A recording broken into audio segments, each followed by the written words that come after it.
Parsel parsel eylemişler dünyayı.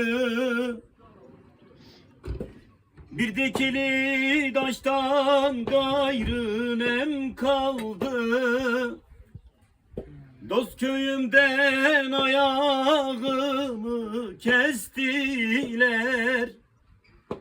Bir akılsız baştan gayrı nem kaldı, nem kaldı, nem kaldı. İki damla yaştan gayrı nem kaldı, nem kaldı, nem kaldı. Padişah değilim, çeksem otursam, saraylar kursam da asker yitirsem, hediyem yoktur ki dosta götürsem, bir yaralı düşten gayrı nem kaldı, nem kaldı, nem kaldı.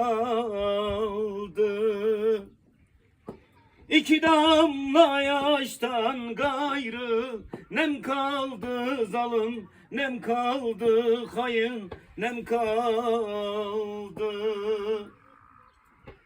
Mahzun-i şerifim çıksam dağlara, rast gelsem de avcı vurmuş marala.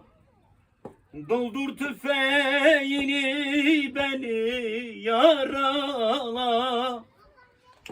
Bir yaralı düşten gayrı nem kaldı, nem kaldı, nem kaldı.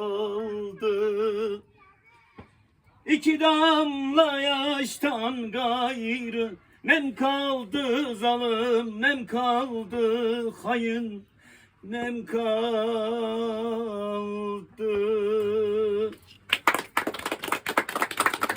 Ağzına yüreğine sağlık. Teşekkür ederim.